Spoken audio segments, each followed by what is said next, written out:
Bonjour et bienvenue sur l'espace dédié au site mécaniqueuniverselle.net. Bon, je fais une petite vidéo juste pour montrer l'état de la région sous la neige. Voilà. Mais je vais quand même parler d'une émission que j'ai écoutée tout à l'heure sur France Culture, toujours sur Avec Philosophie, et c'était à propos du capitalisme et du côté un petit peu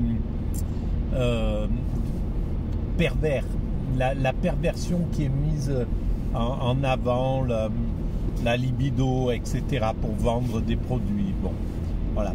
Alors, effectivement, ça fait, on va dire, 50 ans, peut-être, à partir même un peu davantage, peut-être, à partir des années 60, ça a commencé, surtout en 70. Avant, il y avait encore une sorte de retenue. Et puis, il y a un moment où ça s'est complètement lâché et l'humanité devait libérer tout un tas de contraintes sur le corps. Mais c'est uniquement un moment, un passage. Parce que cet état qu'on peut vraiment considérer comme pervers, hein, c'est-à-dire que pour vendre une tronçonneuse, on met une femme nue, etc.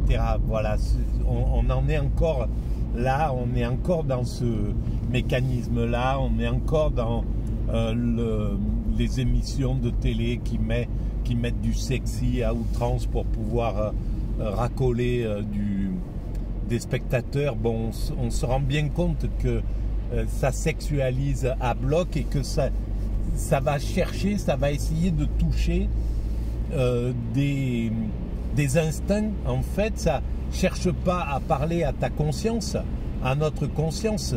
Le marché, le capitalisme, depuis qu'il a pris le pouvoir sur l'humanité, hein, il cherche pas à aller discuter avec notre conscience. Il veut au contraire violer notre conscience en réalité pour pouvoir nous vendre même ce qu'on ne cherche pas.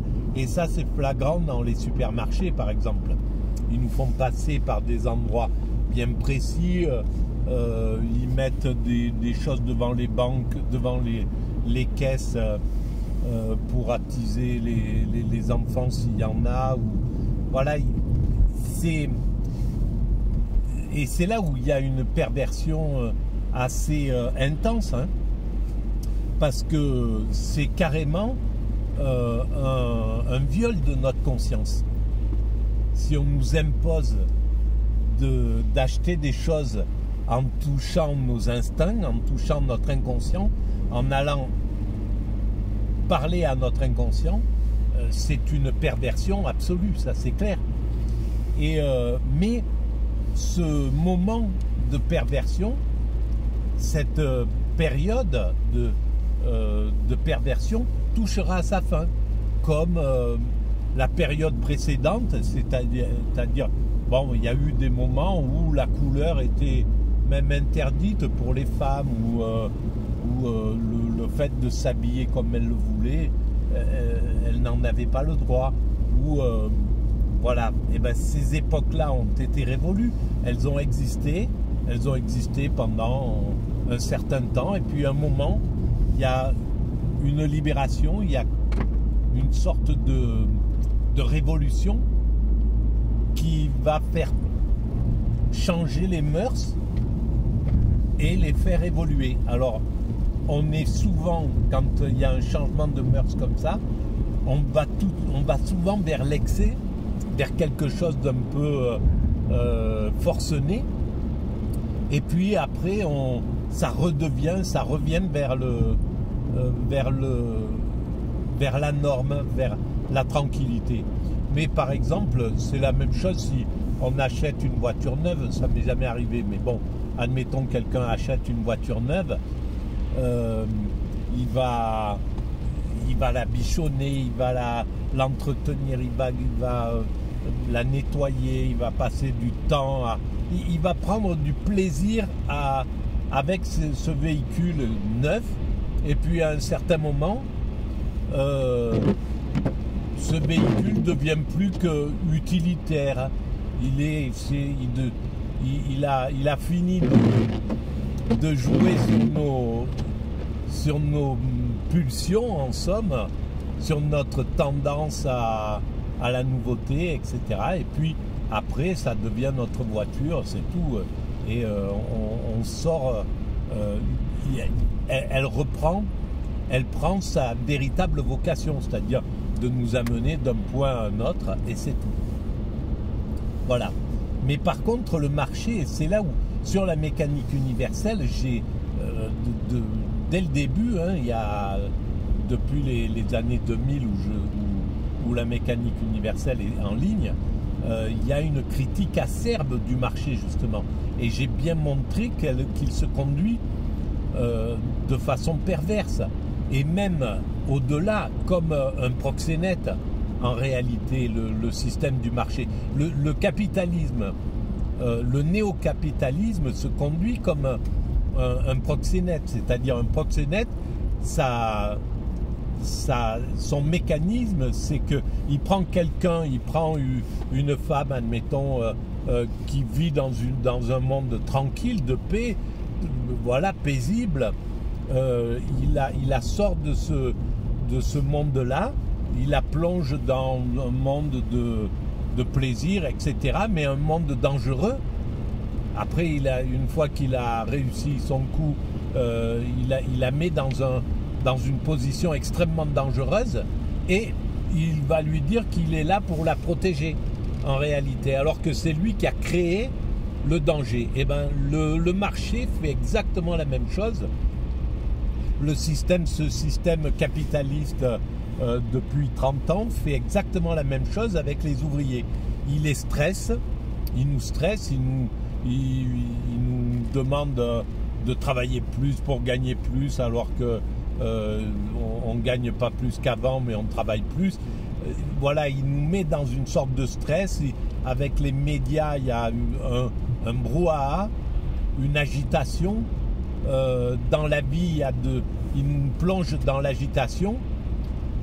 Et puis il nous dit, ben voilà, je vous mets les émissions de télé pour vous vider l'esprit, pour vous détendre.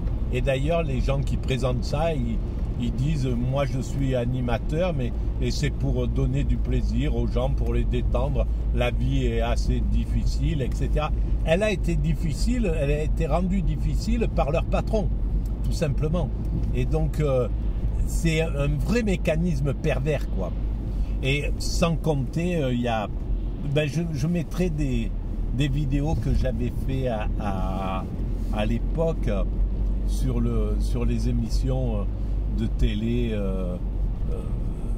pour démasquer justement la perversité et la perversion de ce système dans les choses. Bon, voilà. Alors, par contre, il est là, il a eu sa vocation, mais il sera remplacé. Comme les mouvements précédents, ben celui-ci aura sa fin. Il y a un certain moment, on dira c'est plus possible, on peut pas, voilà, on mettra des règles, des lois, des barrières pour se protéger, pour protéger les consommateurs, pour protéger les ouvriers, pour protéger de ce monde absolument pervers. Et par exemple, encore une perversion absolue, c'est que le néolibéralisme, à travers la mondialisation, c'est là où il a démarré, dans les années 80 et quelques, et ben, les patrons en ont profité pour aller s'établir, pour vider leurs entreprises ici et aller s'établir dans des pays sous-développés pour retrouver la même servitude, les ouvriers corvéables que leurs parents au 19e siècle, les patrons du 19e siècle avaient. En fait, quand ils sont partis en Inde ou en Turquie ou au Bangladesh pour faire travailler des ouvriers, ils n'ont pas amené avec eux les lois sociales qu'on avait mis 200 ans à gagner, avec les vacances, les soins, etc. Tout ce que l'Occident a gagné. Donc c'est bien des prédateurs en réalité. Ce patronat qui s'est dit, voilà. Alors, en même temps, d'un autre côté, il y a toujours un bien à travers le mal, c'est que ça a malgré tout fait évoluer les choses, ça a équilibré un peu l'humanité, etc. Ça a tissé des liens, ça a fait il y a eu des choses positives. Mais malgré tout, on peut comprendre que le patronat le patronat néolibéral, c'est un patronat absolument pervers, abusant et abuseur, quoi, hein, voilà. Et quand il utilise la sexualité, quand il va toucher nos pulsions pour nous fédérer, pour nous focaliser, il agit juste comme un proxénète qui habille ses prostituées, les prostituées de façon absolument provocante, de façon à aller toucher les pulsions de ceux qui passent et qui, voilà. Donc voilà, c'est exactement le même système. C'est un système pervers et le marché est sous le rythme de la perversion narcissique. Et je le démontre bien sur la mécanique universelle. Alors vous pouvez aller sur le site, vous tapez médias ou vous tapez l'espace humanité. Il y a tout un chapitre humanité, un chapitre médias. Et bon, dans tous les autres chapitres, j'en parle plus ou moins. Mais bon, j'ai bien démasqué cette mécanique-là il y a déjà très longtemps. Voilà, donc on a vu la neige, c'est fini, j'arrive. Donc,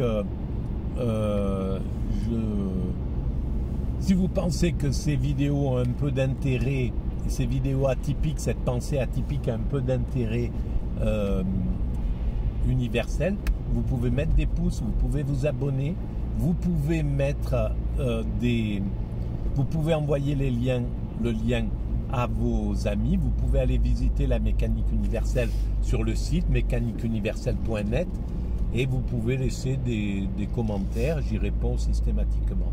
Voilà, je vous remercie de votre écoute et de votre présence et à bientôt.